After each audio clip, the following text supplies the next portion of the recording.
Oh, I know the face. I've seen you somewhere before. Ah, Facebook. How are you? Yeah, good morning. Look at this for a beautiful coffee. See that? We've got a bit of crema on the top. A little bit of crema, and we are back. My God, where have you been? Pete, I can see you there on the sideline. I'm going to bring you in. It has been, wow, an epic time away. I know I've been quiet, but the travel was kind of large. Where was I? In the US, in Canada. I flew 4 flights across from the west to the east coast of Canada. One of them being overnight, and it was 3, but it became 4. Lucky me, because of a cancellation and all the little bit of stress that went with that. So that was fun. Not. In fact, I didn't even count up how many flights I did take on this trip. Anyway, we're going to bring Peter Rouse, Dr. Peter Rouse, into the house. We've got a topic that's a bit different today. So just hang while we bring the big man in.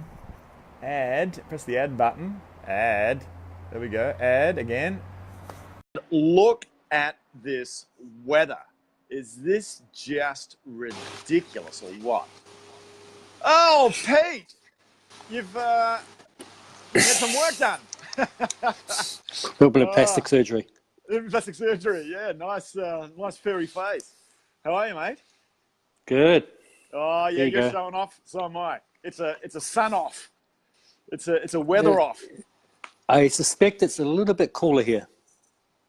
I don't know, mate. It's like here I am. I'm rugged up. The sun's out. I mean, stunning, but the air's chilly. I got to say. What sort of temperature are you getting there? 0 to 8 Celsius. Oh, 8. So 0 at night, 8's the maximum during the day. Yeah, I think today might be a bit warmer though. I hope so, because I'm going to go outside later a little bit. So I think it's going to be a little bit warmer, like maybe 12. Whoa. Nice. Yeah, sunbathing weather. Yeah, nice. As my friend in Switzerland would say, that would be sunbathing weather right now. Right. He sunbathes in 4 degrees. She would call it spring. Heat wave? Yeah. Yeah. Right. For her -40s that she has to cope with in winter, and I know she's looking forward to doing that again. Yeah. Look, mate. Wow, it's been a while. Where have you been hiding? I've been on triple duty or double duty, looking after the baby as well as everything else. Been a little bit busy myself with your traveling and trying to tee the time up. It's been pretty tough.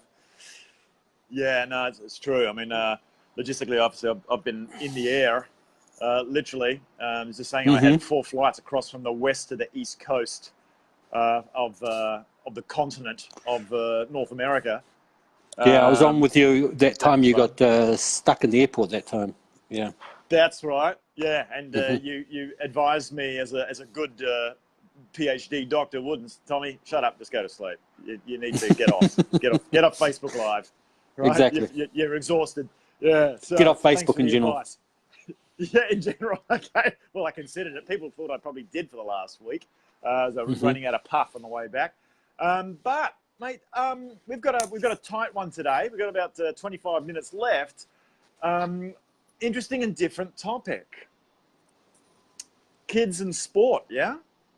Well, it kind of came to me this morning because there was an article this morning in our local media about injuries, the increase in injuries in youth sports at the moment. So it kind of does tie into some of the stuff that we do talk about, because what happens in your youth, of course, affects you in your adulthood. So we want to be looking at providing the best foundation for the youth so that they don't have all these health risks and health factors as they get older.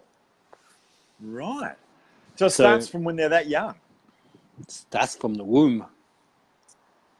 Wow. Okay. Well, we can but epigenetically, I guess, in 3 generations back, right? Yeah. Exactly. Okay. So go on. So what was the gist of the article, or what sort of message did you get from it, and what can we do to, change the negative part of that article? Well, the negative part is a little bit misleading. Okay, so they look at in New Zealand we have a thing called ACC, Accident Compensation Corporation. So that covers all accidents. So we don't pay for, if you have an accident, you get injured, it's covered by a tax fund. So we don't pay for any accidents or anything like that. Okay, so they're looking at ACC injury rate for youth. So they're doing it from different age groups, and they found that the age groups from around about 10 and below, that kind of age area was very, very high for injury in sports, was around about 60%. I think it was 63% to be exact. And then as it got older, up in the mid-20s, it was only like 10%. Part of that is because of, I believe, less people doing sports as they get older, by the look of it, within adulthood. So that's one factor. But what I kind of look at it is, if you have a look at the education system, is kids have been kind of drawn away from the physical activity early on and focus on academics, and they don't have that proper foundation. And this can even start from my baby's age. With she's just turned 1, and we're kind of doing a lot of developmental movement patterns with her, learn to crawl, roll, all this. I mean, she can already roll, but we're improving those. So a lot of people kind of think about, okay, baby can roll, that's it, let's move on. And they want them to walk as soon as possible.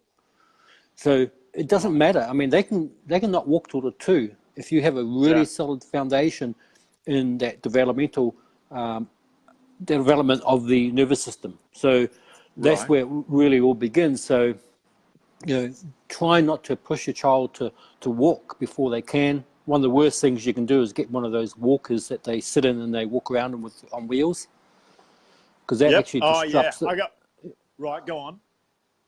That disrupts the whole development of the gait, as well as people get a lot of flat feet and stuff like that. So it actually affects the development of the arch in the foot, and there's a lot of stuff going there. Well, I'm one person that had one of those little tripod-y wheelie things that you sat in, and I've got flat feet. I remember apparently there's a story of me backing into a heater and not moving. And I was smelling something's burning, some plastic's burning, and it was my butt. In that pee on fire. Because I used to be good at going in reverse, go figure, right? And then backed into it. So, I was one of those. And also with one of those leads that they put around kids as well. Anyway, so So right from that high, from that young. Young. So I'm going to have to walk and talk at the moment for a second. So that's an important stage. And then as they get into kind of the school age, which is in New Zealand about 5 or so. Sorry, the mailman just dropped a box for me. So one of your dogs just ate the mailman. We get delivery to the door here. Right. Okay. Oh wow. So that's pretty cool. So that as they get into the school age, around about 5 years of age, they kind of focus on play, which it should, when we're talking about sports for youth, it should be about play, not about, specifically training for development of that sport to be a high-level Olympic or professional athlete. I've trained youth Olympic athletes. I've trained, for the Olympics for swimming. Was one girl I worked with. And she was only 15. So, it can be, that's a little different. But when we're talking about children in sport, we're talking about play rather than, that kind of sporting endeavor that you're looking at developing that sport into a professional athlete. Because remember, it's only 1% of 1% actually get to that level. So you're not trying to do that. You're trying to make it more fun for them, is one thing. And it develops that nervous system. So I don't know what's like in Australia. I've seen some stuff in the US. I don't know what's like in New Zealand so much anymore either. I mean, I grew up here a very long time ago, so it was a little different. A very long time ago. But what we've seen, I'll go by what's been seen in the US, is that so much more push towards academics, even at that very young age, and away from the physical side of things. And you look at the way the education system is set up in teaching too, the teaching blocks are 1 hour blocks. You do 2 or 3 classes and then you have a break and then 2 or 3 classes. So you're having to sit down for 2 or 3 hours at a time in most cases. Right.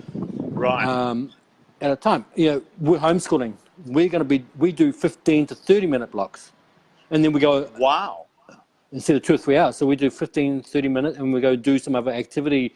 It's always mixed up because a child doesn't have that much concentration and focus to stay on one thing, and they need to move. They really need to move. One thing this article said, which is I feel is very wrong also, is it says that 1 hour, and when they say sports, they mean in the training, the physical education, everything, exercise. So they're saying 1 hour per year of age. So you imagine you've got a 5-year-old only allowed to do 5 hours of play a week. That's ridiculous. They should be doing 30 hours of play a week, if anything. It should be a lot more anyway. Well, I mean, they're developing, right? They're still developing. And so you're going to need probably a lot more of that activity for the formative stages. You said, like with me, I couldn't develop my feet, and perhaps I've got flat feet, perhaps because of not, sitting in that little wheeler thing, right? That I had. It's probably a factor. Yeah. A factor. Okay. Can I ask you another thing? Did you wear what do you call it in Australia? Flip-flops. You call flip-flops in Australia, right? Or jandals? Yeah, thongs. Okay. Thongs. Yeah. Did you wear thongs growing up young? Yeah, from time to time. I mean, every Aussie kid does. Yeah, because that's one thing that can cause flat foot as well. Oh, interesting. Can cause towards. I mean, it's another factor. There's probably 100 factors, but that can be a factor if you wear them a lot. Right. Okay. So look, I mean, there's a couple of aspects you touched on there. One is that the pressure that's put on the kids so young, if they are doing sport, right, and that's all about the parents.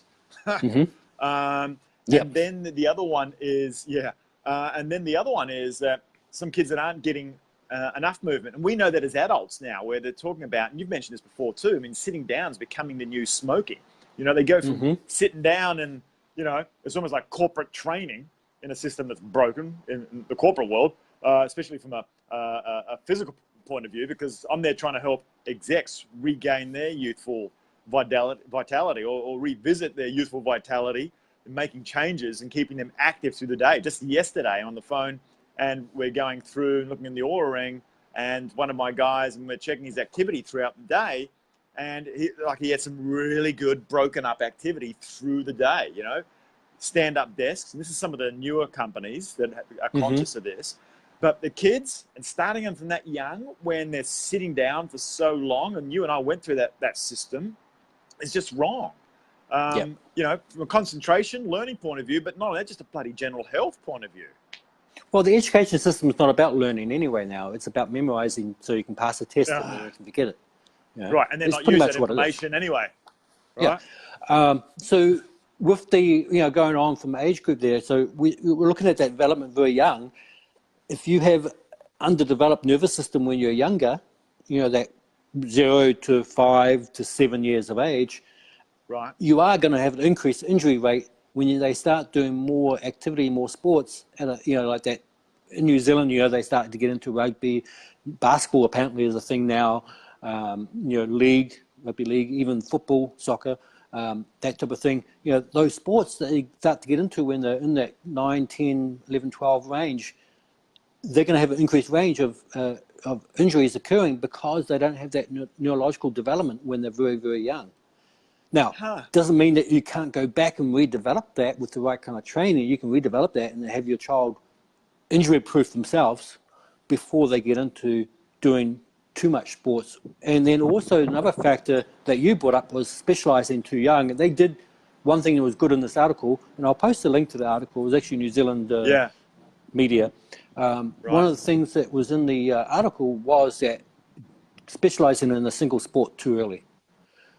You want to, and even with right through to even when you are specialising, you do want to get some crossover training there in other sports or other activities. One thing that I like to look at is doing, if they're into a team sport, put them into an individual sport as well and mix it up. And then you have seasonal sports as well. Right. Exactly. And, I was just thinking too, I mean, it would have been great to have Anne Shivers on this That's what I thought. Oh, right. I didn't know maybe you were touching maybe into she this can do topic. something.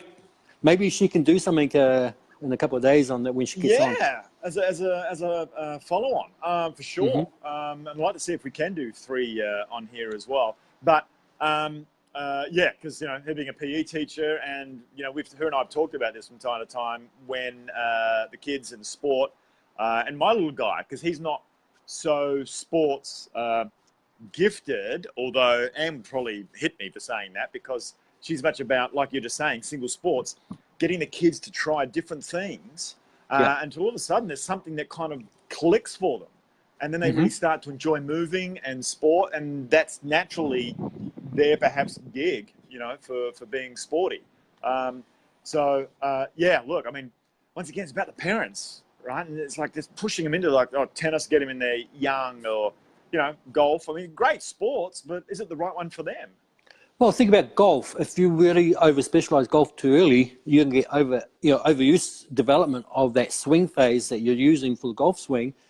Right. That's going to destruct the spine. That's going to cause severe spinal damage as they get older, doing it further and further. Now, they need to do stuff to counteract that. So other activities to counteract that would be ideal. So you can look at the sports they're doing, and you can kind of find sports that they also enjoy. Remember, it's about play. It's not about competition. It's not about winning necessarily. That's it. In saying that, I don't believe in giving a medal to everybody who competes in a sport. I believe the winner is the winner. Okay, so you know how nowadays everybody's a participant. They get a whatever a medal. Everybody gets a medal, a trophy for participating. Yeah, I'm dead set against that. But it shouldn't be the main focus. It should be also they're playing and enjoying. So if they're not enjoying the sport, then what's the point? But finding other sports that kind of fit in with the sport activity they're doing that kind of will counteract some of the harm or overuse that may be occurring in that. So, I mean, it depends on the one sport they're playing that might be more suitable for another sport can counteract that. If you're into soccer, for example, which Anne was into, maybe another sport that kind of would counteract that completely. I mean, it could be a water-based sports. It could be it could be just general ball handling for the hand, like basketball, for example, instead of foot handling. So you get that hand-eye instead of foot-eye coordination and stuff like that. So there's all these things you can work towards to develop the child a lot better. Another myth is about strength training for children. What have you heard is a good age to start strength training? I haven't, because I'm such a strength buff, being an endurance dude. So, true. Well, used to be, right? Yeah. But trying to get the strength thing going. But yeah, I don't know. I have no idea. It was not too young. Remember, strength doesn't necessarily mean you're lifting weights either, okay? It means you're gaining strength. That should begin from day one. And I'm not talking day one as playing sports. I'm talking that's strength-based. I mean, there's other factors in there as well, but it's developmental. So, the ability to control their own body is vital for injury-proofing them for their sport. So doing additional training, as long as you make it fun, but you need some strength foundation so that the injury proofs them, and you can turn those that strengthening into kind of some play of some kind that will help them towards injury proofing themselves for the sport they're competing in. Interesting. Once again, because they're developing that nervous system. Quick little story there. My little guy, and he started his new school within 3 weeks. He was on the monkey bars, and he was looking to launch himself across to a bar that was further in front. As he did, he missed it, went down, and on the platform, they had those metal platforms that the kids get up on to get onto the monkey bars. The corner, sort of like forged steel, and he's gone and hit the corner right here, and he's broken both bones there, and the wrist and the elbow dislocated. So that was his welcome to his new school. So that was the photos are incredible in the X-rays. But they had metal corners underneath monkey bars. Can you believe that? If it wasn't what if it was his face? I didn't take the school to task on this, mind you, right? Because it's all about getting him fixed. Illogical. Corner. It's stupid. It's like under monkey bars. Yeah. Danger. the monkey bars, and the corner. You know, even if I've it's never curved, seen it. it's still hard metal. It's hard metal. I took photos and everything. Right? I've never. You got to see me get a photo. I couldn't even right. imagine that. I mean, that would be just insane. But like you say, what if it was a face? You know, it's like could have just bang on the face. You know, it's ridiculous. Is that what happened to you? Not. yeah. I used to look a lot prettier than this, Pete. Okay. Are you You're there? back. Yeah. Right. Okay, so I've got a dog talking to me here. Which one are we talking? And who's that? Sasha. That's Sasha. She always talking. Sasha's had a little. Oh, beautiful. Okay. Okay, so another thing too that I've witnessed in the US and I've seen it in Asia too is they started removing PE from school, from class times. Why would they do that? That's ridiculous. More time for academics. I know they did it in Singapore. You were in Singapore. Oh man. Well, see, Asia is very culturally like that. It's about academia. And they're kind of behind. But yeah, and the kids don't like doing stuff outdoors because they hate their weather. It's so tropical. You're on the equator, right? I enjoy their weather. You get used to it. Better native. Go on. And then, but think about in Singapore, they have compulsory military service for 2 years, right? So right, and they're in the jungle. Yeah, I mean, basically, most of them don't really do that much. But the fact that they need that development building up before they go into military service because they have the compulsory military service. Most of them have done nothing and then go into military. Yeah, I mean, they probably put them on the carpool or something. But the point, they're going into a military service, which they know is coming, but don't do any kind of. They've done nothing in the school system. Yeah. Yeah, nothing. No development, the nervous system development, all the stuff you're talking about. And it's like, bang, straight in. I mean, talk about pulling a hammy. It's like, this is a great way to do it. Almost completely opposite to Switzerland. Switzerland, they actually very much promote sports and activities. They have a compulsory military service there as well. Right. But all the kids have done so many, they have ski camps. Part of your schooling is you go learn how to ski. You got to learn to ski as part of your schooling. Oh, wow. That'd be cool. I mean, we've got so many different sports they get into, and they really kind of do push these sports within the school system, and they have a compulsory military service. Again, it's probably not like super intense, but I do believe it's more intense than what Singapore is doing. But then, at least the ones that are going into that military service at that point are more developed for that, and you're going to reduce the injury rate for that, and then. We talk about this for youth as they get older, looking at as they get into the workforce, illnesses, sickness is one thing that's going to be reduced. Back pain. I mean, how many back pain, and I can't remember the figure for the US, but it was like massive. What's the Australia? I don't know. I know. Well, for me, how many billions? Because of my phenotype. But it's also cost billions of dollars in the US for time off for people with back pain. Oh, yeah. I can't remember the exact figure because it's been a few years I looked at it because it's always changing. It's big. I mean, they used to have what they called Mediterranean's back in Australia because of all the compensation claims from work, and doing the back claim was the easiest one to get, right, and the most prevalent. A lot of my European ancestors survived getting extra few bucks in that way, and then getting the rest under the table. But interesting though, you're talking before about kids and trying different sports. If we touched on at the very beginning too, epigenetic predispositions and to your phenotype, and perhaps what it was more designed towards, perhaps coinciding with what you'll enjoy more as an individual. And I think from the age of 15, I think like PH360, who I do a lot of work with.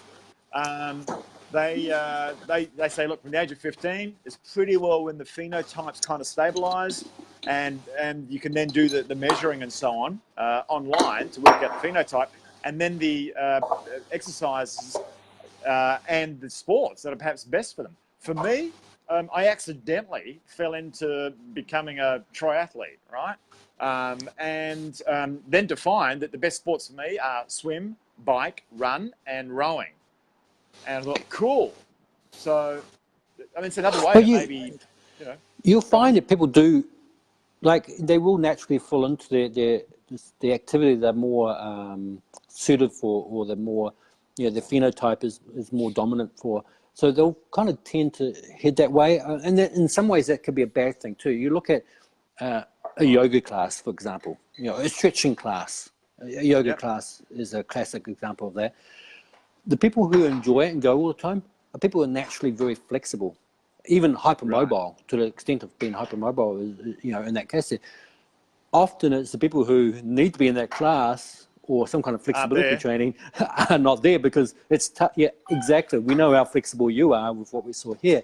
So, exactly. So, sometimes you need to kind of go into activities that you aren't really going to like sometimes. You actually end up enjoying it once you get into it. But you need to look at, okay, this is going to reduce my injury rate, or this is going to improve this other activity. And then after you've done it, but after you've done it for a little while, you actually start to enjoy it, because you see that crossover. Right. Well, it's interesting, because PH360 also says for my Crusader health type, so I'm an ectomesomorph, right, that lower back, neck, and back need to be getting regularly stretched, and they suggest regular yoga 2 to 3 times a week, right? So, to your point. And I'm getting into that. I'm like, it's on my list now. Let's go and do this now. Let's get this, lay it in as a habit. Well, we've talked before, I don't like yoga specifically. I prefer to do more targeted flexibility work. So I kind of don't particularly like that group flexibility, because it needs to be more individualized, but it's better than nothing, it's something like that. But I don't think children should be doing so much yoga classes, particularly as well. They've got to be a little careful with that, because you'll find that, I'm talking younger children, 10 and below, because of the general, they're generally hypermobile anyway.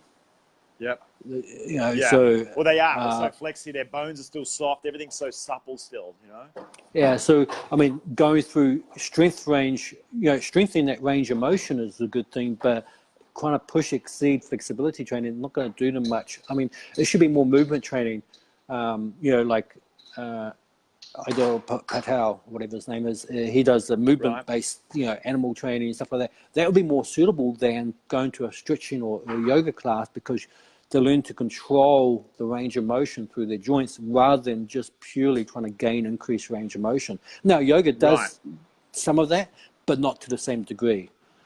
Right. Okay. So I'm thinking then, like with the kids, and a few people have joined here too, by the way. We had Tony Northwood. G'day, Tony. Olivier. I think Olivier's based out of Montreal, and my mother, Deanna. There we go. She's on as well. So, look, Marilyn's in here too. Sorry, who? Marilyn. She's from the US. Right. Okay. Oh shit! Look at this. We've got Peter Rouse on here too, and Todd Northcutt. So. Hello. With the kids, if we're not getting them educated in this early, and of course, sport is one of the favourite hobbies of Australia, right? Everybody knows that we have per capita, we're very sports oriented, and we hit above our weight in the Olympics and so on, right? Because of that, which is great. So it's a great being in a country that has that. And my kid goes to, whether I agree or not, a school that's very sports oriented. He's very much an artist. But every school should be having, like you said, some form of physical activity, because we're seeing now, and I think you sent a photo of this, Pete, of man evolving and then devolving, right? Yeah. And that is sad. There's a lot of other things that come into that, but we've got to start the kids early so they start to learn to love and find out what sport is right for them and carry that through life. That just reminds me, one more fact I want to bring up is the nutrition these kids are having is contributing towards the injury rate. Oh, if you see what kids are eating, yes, at school, and firsthand. Don't even start me. Don't even start me. So that's probably as much as 50% of the cause of some of these injuries too, is the nutrition, or it can be from under recovery, or just be, you're made up of this. Whatever you eat is what you're made up of. So you've got to be kind of looking at the nutrition of these kids and wondering how they actually managed to do half the sports they're doing anyway. Right. And like you said, injury rates going up. I think you mentioned earlier on in this session, right? And part of that's got to be they're not getting the right nutrition to be supporting their structure. You know, I mean, I look at my kid, even academically, if you're looking at performance from an academic and from a sports point of view, if they're not getting the right fuel going in, then, you know, it's like if you've got shit going in to begin with, there's not a lot your body's going to extract from it that's going to be good, number one. And number two, you and I both know, if you're putting toxic crap in there because of all the chemicals that industry has pumped into the foods, then we've got an even bigger problem with that hole that starts here and ends up out the back, and it being one of the most, I think the second most next to our skin, exposed organ in a way to the outside world. External environment, Another factor ties in with that too, is what they're drinking these days. Right. How many kids actually drink pure water compared to, I mean, they were drinking all these energy drinks, and I mean, I've seen young kids drinking Red Bull. Right. Red Bull, caffeine and sugar together like that. It's in these young kids. And it's not even good for the adults. And we'll put it in the kids. And then they're saying they've got ADHD or some other disorder or learning disorders and stuff like that, but they're pumping all this stuff into them. They're drinking. I hardly ever see kids drink actual water these days. Water, yeah.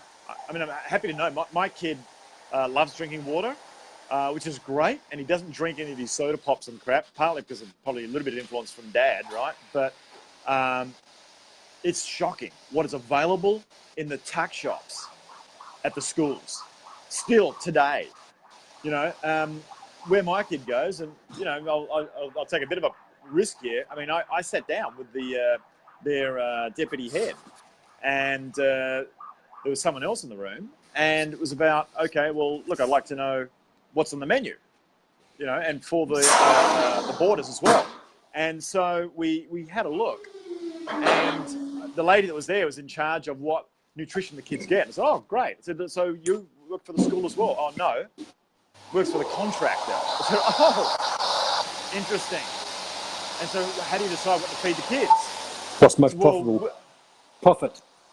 Right, but it came out as, well, we'll give them what they want. I said, oh.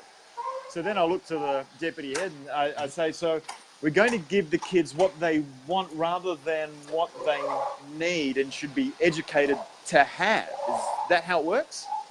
Yeah, right. Exactly. She went all red, right? And he's sort of like stone-faced, going, oh shit, on the inside. So I extracted I said, can you please send me the menu of what the kids are being provided for the boarders and at the tuck shop, please. And, you know, since my kid goes here and I'm paying for it, I'm not paying for it, but, you know, it's being, you know, looked at as a commercial contract that they had because I put pressure on and they're locked into a contract. So our kids' nutrition and health suffers because you're locked into some contract and some deal with some commercial organisation. So I took the menu list and I got a dietitian.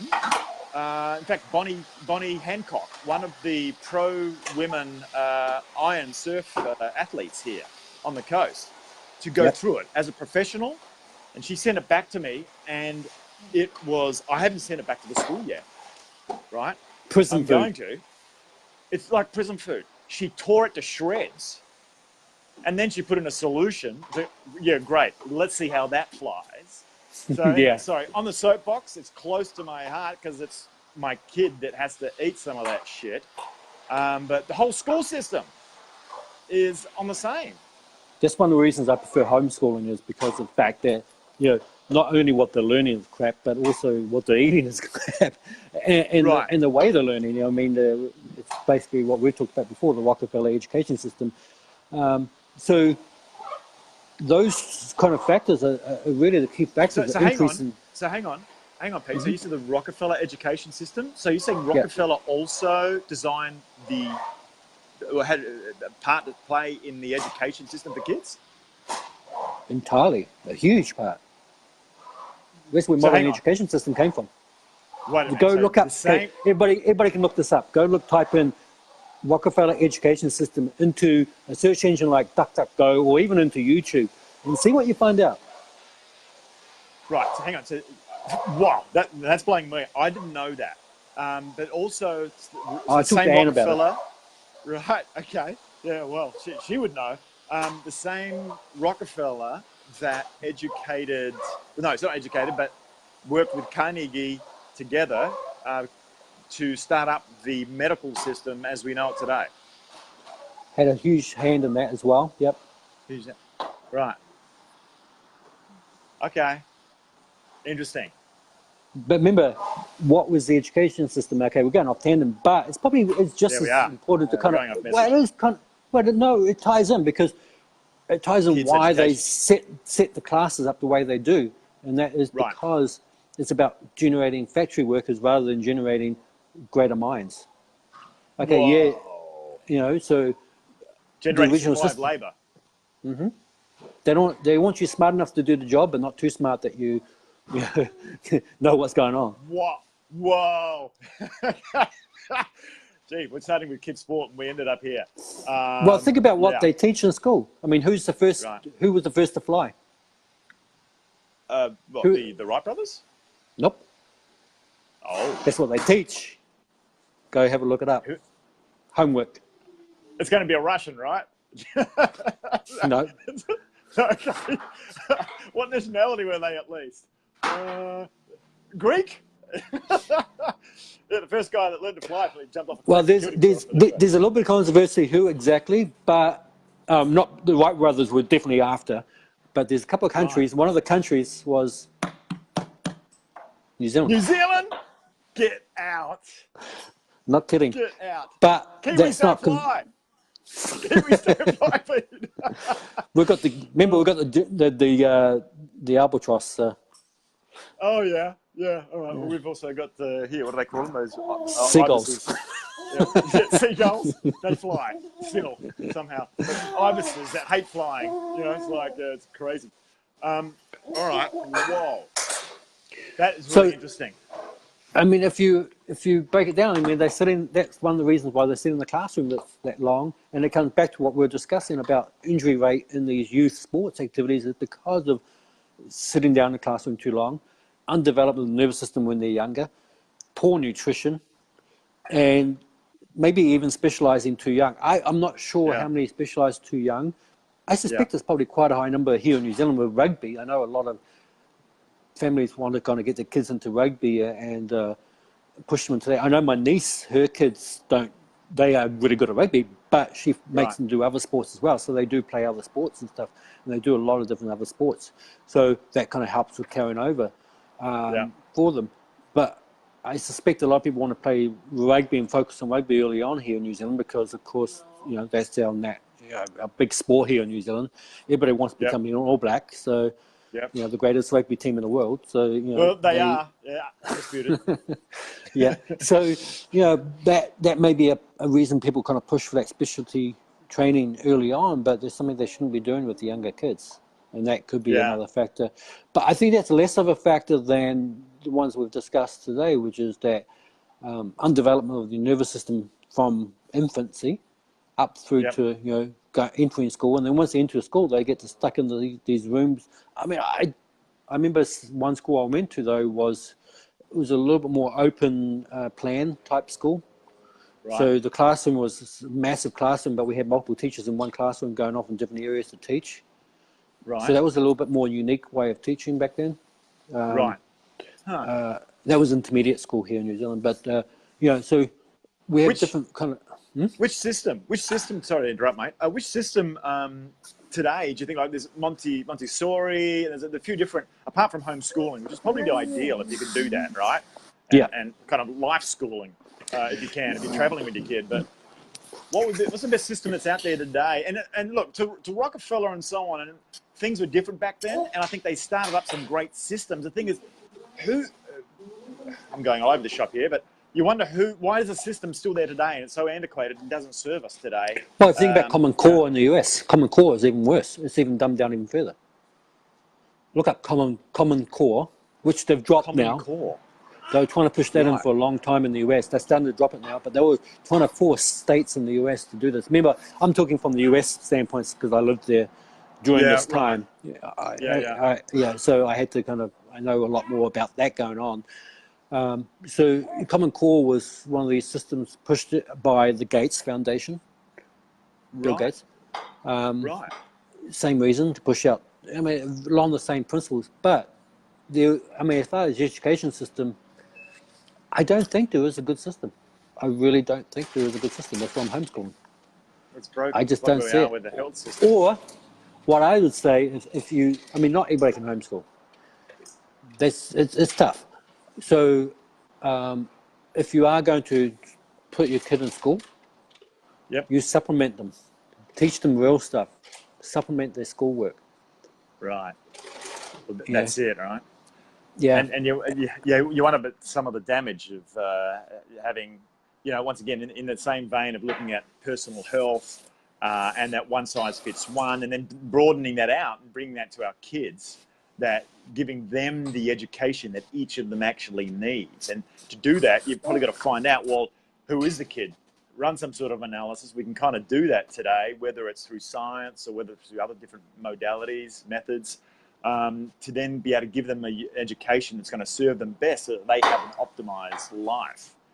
That would be ideal, rather than the factory that we still have there today. It's an old factory type system, not only because we're producing them for the labor system for factories, be it Rockefeller or whoever, but it doesn't serve us today, and we're kind of like it's old. And why hasn't it changed? Why hasn't it? Maybe we're at the stage where something's gonna happen, some disruption. Well, there's a lot of reasons why it hasn't changed, and it won't change. Some of it's going to be money. It's going to be money. It's going to be self-interest that holds things back. More self-interest than money, even. Self-interest, power, control. Keeping control and power, like religion can. Yeah, no, I think I'm with you there, Pete. I understand, and I got to say, I agree. Right, so we're living in a very interesting age right now, I think. And I'm sure you would know more about this than me. So, okay. Well, mate, I guess we'll kind of land. Is there any sort of final comments you've got on this one? Because this was an interesting topic. In the end, we jumped around at some of the issues around sports and our kids that are holding this back, and Yeah, I think get your kids to play more. Play. Get them dirty more, too. Yeah. Get their microbiome happening. Yeah, lots of dirt. Exactly. Develop their ecology, So, play more, eat better, and enjoy. There we go. And enjoy. Have fun. Awesome. Someone else is putting a comment in as well. I'm missing that one. Yes. They say that. I can't see the comments. Oh, no, not that comment. Coming from your kitchen table. Oh, from her. Yeah, she's having her little voice there. Yeah. Hello. She's staring at me. Yeah, okay. She's smiling at me now. Cool. Pete, great to see you again, mate. And for us to have a bit of a weather off in the background there. I know. Look at this, man. You can't get much better. I'm gonna have to come and intrude at some stage. You're coming back for skiing, right? I want to come back for skiing with Aki. Well, ski season's open, but I'd say give it another month. Couple of months? To really get it. No, in a month. Month? All right. Well, I'm taking him at the huge expense to the management and the parents. Taking him to a Greek Odyssey tour. Pompeii, Greek islands, where his grandma and grandfather came from on my side. So we're going to go and check that out together over 12 days. Yeah, it's very cool. That's like your homeschooling right there, education. There it is. You're going to get the best education than a lot of kids could get in that 12 days. So there it is. And then, we'll take a bit of a break and then want to come over in ski season if we're able, if you let us in, to come and check out New Zealand. Well, I'll talk to you offline, but could have additional places for you to stay at soon. Oh, cool. Okay. Anyway, sweet. All right, mate. Offline. Thanks again. Okay. And Pete, remember to enjoy life. It's more fun to stay here, though, right? Hey, it's more fun to stay here, though, right? With the animals. You're talking about With the animals? Oh yeah. Yeah. He'd love that. He loves dogs. He's got his own dog, Yuki, white Labradoodle, Cool. which he adores. Yeah. Geez, might even bring her up. No, she'll probably get eaten by your dogs. All right, we're gonna land it here, Pete. You know, you Great can to see bring you back. your dog on the plane, right? You don't have to go through quarantine. You don't need New to go. Zealand, is that right? No, Australia and New Zealand, you have no quarantine either, so you can bring them if you want to. I don't know how your husky's going to get on with this Labradoodle thing, though. It could be. My dogs are What do you pussies, trust me. They're pussies. Yeah, they'd be all right. Yeah. That could be all right, but might consider doing that. That could be Yeah, a good just contact the idea. airline. Mm-hmm. All right, sweet. Well, remember, Pete, to enjoy life right here and right now. When? Today. Today. Look at that. All right, Pete. Good to see you. We'll catch you on the next one, mate. Okay. Woof, woof. All right. Talk to you soon. Guys. Bye. Okay, bye, mate.